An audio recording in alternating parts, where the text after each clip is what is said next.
But no questions on the table, but I will do my best. Thank you. It's fun to be here. Can everybody hear me all right? Okay. I'm usually loud, and it's not a problem hearing, but I just want to make sure I'm audible to everybody. As she mentioned, I will certainly do Q&A at the end, and we'll talk for a little bit and allow you guys to fire questions, because I think one of the things that, as a member of the Board of Trustees now, that was elected by you, the alumni, I want to hear from you guys. I don't think our administration and our board members do that enough. They tend to talk to each other and listen to each other. I don't want to be that guy, so I'm trying not to be. I want to say one thing about the Boys and Girls Club, since you guys brought it up. Some of those numbers, when you have 3,700 kids they're servicing, and none of them were arrested, and some of the things, they all graduate, those kind of things, it's very impressive. And one of the things, I spent 22 years coaching, and I was in high schools all in 27, 28 different states. And I saw every different type of high school you can imagine. And there is a great inequality in educational opportunity in this country. But the one thing that we have found, and the one thing people will tell you, is one of the most important predictors of success is the involvement of adults as role models, and a relationship with adults is a great predictor of success. So if you have the time, and if you can, I know we've got engineering graduates out here, we've got all kinds of different graduates, get involved. It is really, you will get more out of it than they will. You really will. Just want to say one thing. Are there any people, how many people here are not Penn State graduates? Okay, did anybody graduate from Ohio State? Well, I was going to say, if so, just hold on. If so, I would speak slowly and read slowly.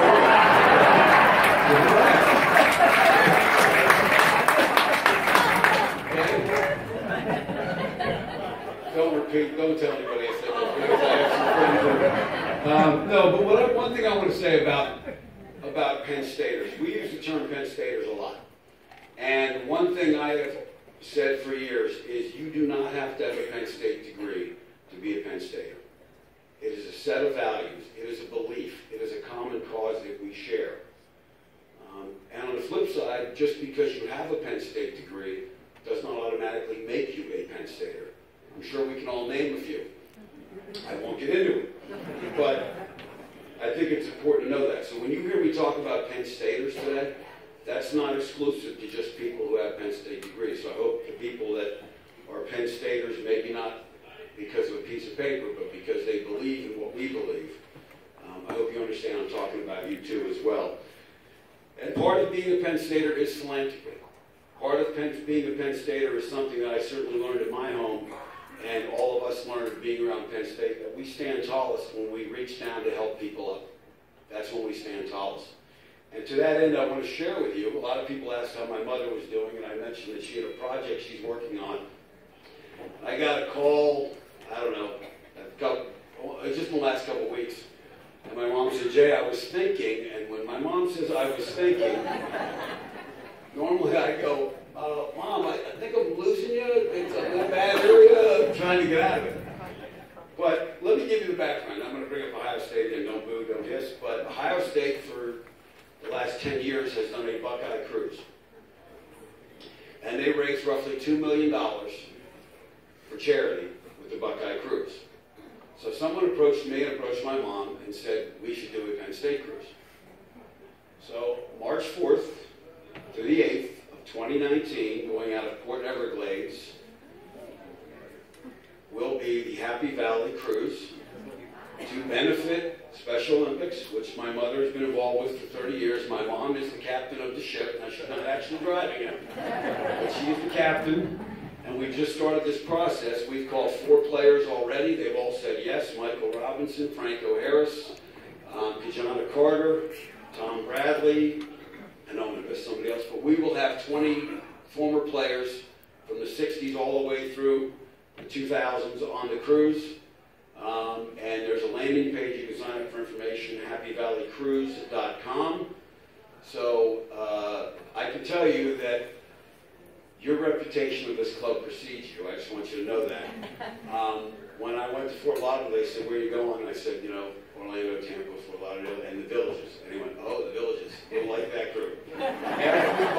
said the same thing. So I expect to see a good number of you on that cruise leading the charge. And the great thing about it is we have the whole boat. There's nobody else on the boat but Penn Staters. So, now, there is no truth in the room that Jim Harbaugh has tried to sink the Ohio State cruise. That said, that doesn't mean we can't arm our ship and sink the Ohio State cruise. But so that, I can go home and tell my mom I told you guys about the cruise, and at least I'll be off the hook for a day. But it's going to be a lot of fun. I'm going to be there. My wife, my kids are going to go, so it's going to be a lot of fun. I hope you guys join us. It should really be something special. It is, as I mentioned, it's fun to be here. And a couple weeks ago, I said, I'm going to do a little research and find out what this Villages thing is all about. And when I Googled it, a pretty interesting couple of articles came up.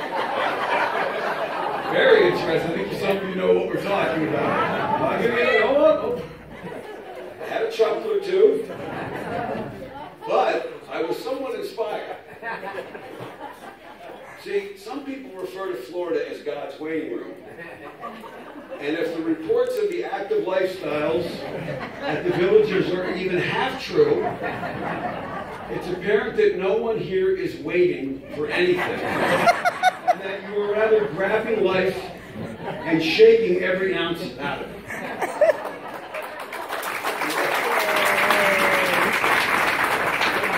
But you know what? That's how all of us, no matter what our age is, should aspire to live. While some people of some of the ages and the people in this room have stopped even buying green bananas, the spirit of this in this room makes me think that some of you wouldn't even hesitate to take out a 30-year mortgage at this point. But I've seen that attitude before, as you know.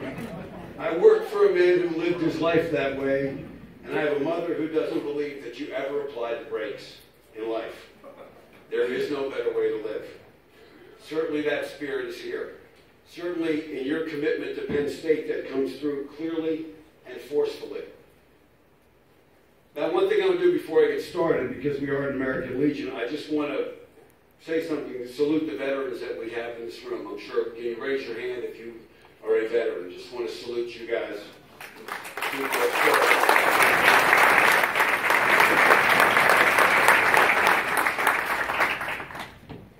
I want to talk about some things that have some very deep meaning to all of us.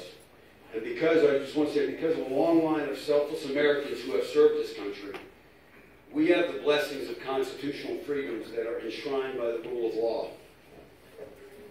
But we live at a dangerous crossroads, where the convergence of technology, a free press, and free speech have endangered the rights to due process. Penn Staters know this all too well. In the early days of 2011, I don't need to remind you, but a story broke in our community, and within days, it had ended the career of an innocent man and damaged the legacy of a great American in Joe Paterno. The words written about Joe Paterno in a grand jury presentment were intentionally misleading and written by people with an agenda. Even roughly 6 years later, in his sentencing for Penn State administrators, Judge Joe Bocabella showed a startling ignorance of the facts of this case. When he stated in a sentencing that had nothing to do with my father, he said Joe Paterno could have made a call without so much as even getting his hands dirty. A judge on the bench saying Joe wouldn't get his hands dirty by making a call might be the understatement of all time. He did make the call. That is a fact. And because of that, he had his reputation covered in mud as he was dragged into the center of this story. From day one, the coverage by opportunistic media members was skewed towards Joe Paterno to move more product from the pipeline of media content for more revenue. And it was skewed towards Penn State for the same reason. Journalism still exists, but we must never confuse journalism with media. Journalists have ethical standards and strive to uncover the truth without regards to personal opinion, and certainly without skewing it towards a personal agenda. I'm not here to attack all journalists as fake news, Because if journalism falls silent, because those in power can intimidate it, the protection from abuse of power will fall for all of us. What has changed in this country is the short attention span that has been a product of the internet and social media. We get the media we deserve because we are the consumers of media and they react to what we consume. We are all complicit now because we get everything in real time, and now we expect justice for any wrong to be just as swift. For some, the ideals of deliberate and patient due process that are the foundations of our rule of law are no longer sufficient. We see a story and demand immediate justice. Social media allows outrage to create virtual mobs bearing smartphones and smart tablets as their torches and pitchforks. Once those forces are unleashed, it is very, very difficult to hold them back. I know, because I have been inside a home besieged at outrageous front lines across the street in the form of an army of media members. We see the same storm gathering at Michigan State. She's bad at the bone, apparently. But we see those same forces at Michigan State. The story of Larry Nassar is a tragic one for the survivors of his abuse and their families, and because he violated a sacred trust as a doctor. He will rightfully pay for his crimes. But the fallout from his actions should not threaten others uninvolved in his crimes. Now some media outlets have shifted the story to allegations about the Michigan State football and basketball programs. A long and lengthy report on ESPN made some unproven assertions about how certain allegations of sexual assault were handled by the programs and the coaches. I couldn't help but think that we have seen this movie before. In reading the report specifically about football, they detailed 16 allegations across 11 years. That was the headline. But as you read closer, 12 of those allegations were investigated and no charges were ever filed. The other 4 players who faced charges were immediately kicked off the team. Yet that is somehow not enough. This is where controversy outruns the pace of finding the truth. While being interviewed on SportsCenter yesterday, ESPN's Jay Billis, a man I greatly respect, was asked about what should happen to these coaches, and he responded, "We need to get to what the facts were, what the policies were, before we can make judgments as to accountability." What a novel idea. Gathering facts before asserting accountability. What I do know is that as it relates to Michigan State football is that Coach Mark D'Antonio has been a very good coach and a very thoughtful man. In a profession where many coaches in college football are trying to act like the kids they coach, Mark has consistently been a coach who instilled values and standards to help young men grow up. Today, coaches must guide young men through the potential pitfalls of college life while so many people are watching. The process is not always easy, and it isn't perfect, but it is important. While many would argue differently, I believe summarily dismissing players who are not charged with crimes is not just. Some would even argue that dismissing players who've been not found guilty in a court of law is also unjust. But that train has left the station. The court of public opinion is all that we need. If I feel that you are guilty, you must be guilty.